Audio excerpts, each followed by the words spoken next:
Տիկին Հովսեփյան, ես հարց ու պատասխանից տպավորություն եմ ստանում, որ դուք այլևս հավակնում եք Հայաստանի Հանրապետության արտաքին գործերի նախարարի կամ արտաքին քաղաքականության մշակման պաշտոնին, որովհետև այն հարցադրումները, որ ներկայացվում են, խորհրդարանական վերահսկողության հետ առնչություն չունեն։ Խորհրդարանական վերահսկողությունը Եվրոինտեգրման հանձնաժողովի տեսանկյունից այս խմբակցության կողմից ներկայացվող գործողությունների գնահատումն է։ Այսինքն իրենք իրենց հարցադրումներով գեթ մեկ տվյալ չեն բացահայտում հենց իրենց իսկ հարցադրումների տեսանկյունից, որտեղ դա դուք պետք է ասեք։ Այսինքն դուք դեռևս չունենալով մշակած քաղաքականության մոտեցում, ձեր քաղաքականությունը վերահսկողին հարցնում եք, թե ոնց է ինքը դա անելու։ Իդեպ, եթե Տիկին Հովսեփյանի կողմից դիվանագիտական իմաստով չտրվեին այնպիսի պատասխաններ, որոնք հենց դիվանագիտական իմաստով տեղին են առավել քան, ապա առաջանալու էր շայրի բախում, որովհետև ստացվում է Տիկին Հովսեփյանը ասելու էր մի բան, որը հետո ինքը պետք է վերահսկի։ Տիկին Հովսեփյան, հետևաբար առաջարկում եմ նաև անդրադառնալ, արդյոք դուք ազգային ժողովի կանոնակարգ սահմանադրական օրենքի տեսանկյունից, քանի որ դուք հավակնում եք հանձնաժողովի նախագահի պաշտոնին, պատրաստ եք կանոնակարգով սահմանված նիստերը գումարելու, կարծում եմ նաև ավելի հաճախակի այն դարձնելու, ավելի այն հանրային դարձնելու, հաշվետվողականության ավելի բարձր սանդղակ ապահովելու, որտեղ սանդղակի իջեցումները կարծում եմ պետք է ազգային ժողովի դեպքում վերաբերեն կոնկրետ խորհրդարանական վերահսկողական գործողություններին։ Շնորհակալ եմ։ Շատ շնորհակալ եմ հարցի համար։ Մի քիչ ավելի լայն ու ավելի մեծ գաղափարներից գամ,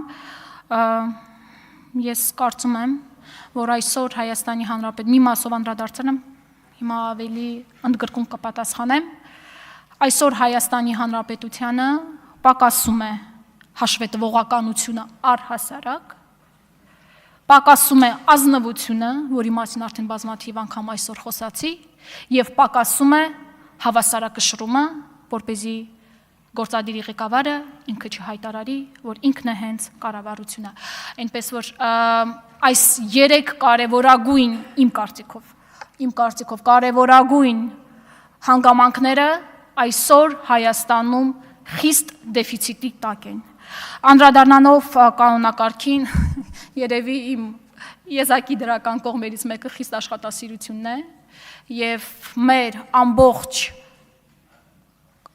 ֆրակցիան եկել է ազգային ժողով աշխատելու։ Ի վերջո եկել ենք այստեղ աշխատելու եւ մեր քաղաքացիների կյանքը որակապես փոխելու։ Եթե դա պահանջի ամեն օր նիստի իրականացում, ուրեմն ամեն օր վարվելու է։ Եթե դա պահանջվի համապատասխան հաշվետվողականության ներկայացում, անպայման ներկայացվելու առհասարակ, քանի որ այդ պաշտոնը դեռ չեմ ստանձնել, չգիտեմ կստանձնեմ թե ոչ,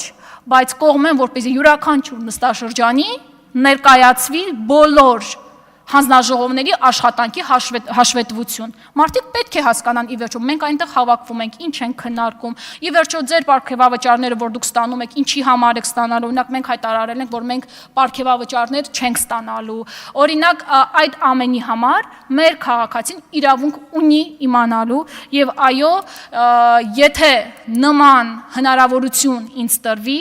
այդ սկզբունքը հաշվետվողականությունը միանշանակ լինելու է որդեգրած աշխատավոճի հիմքում։ Շնորհակալ եմ։ Արձագանք։ Շնորհակալ եմ առիթից պարզապես օգտվելով Տիկին Հովսեփյան ջան, բոլոր մեր Արցախի հայրենակիցներին, արցախահայերին պարզապես ցանկանանք, որ իրենց ուժը, տեսակը, եռանդը, պայքարող տեսակը միշտ լինի անսպառ։ Լավ լինեք ժողովուրդ ջան, Տիկին Հովսեփյան ջան, անփորձանք։ Արձագանք եք, այո։ Ուրեմն, սիրելի իմ արցախցիներ։ Հարգելի ընկերներին չա կատարվում այդտեղ կներեք։ Խնդրեմ Տիկին Հովսեփ։ Վերականգնում ենք ժամանակը, պարոն Ալեքսանյան։ Հանգիստ եղեք, հանգիստ խոսեք։ Շնորհակալ եմ։ Սիրելի արցախցիներ, սոր ես տղում կանգնած, սոր ես տղում ձեզնը հետ խոսում ու գիտում ում վեր դուք շատ մցույցեր եք կապում ինձնը հետ։ Ես գիտում ում տա, ես տա զգում ում ու դա ինձ ավելի ապարտավորեցնում ու ինձ ավելի ուժեղացնում։ Բայց ես գիտում ում վերմունք լողստղ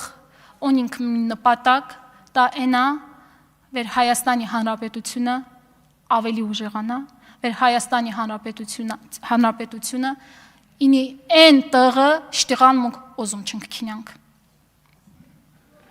Առաջարկում եմ ծափահարենք։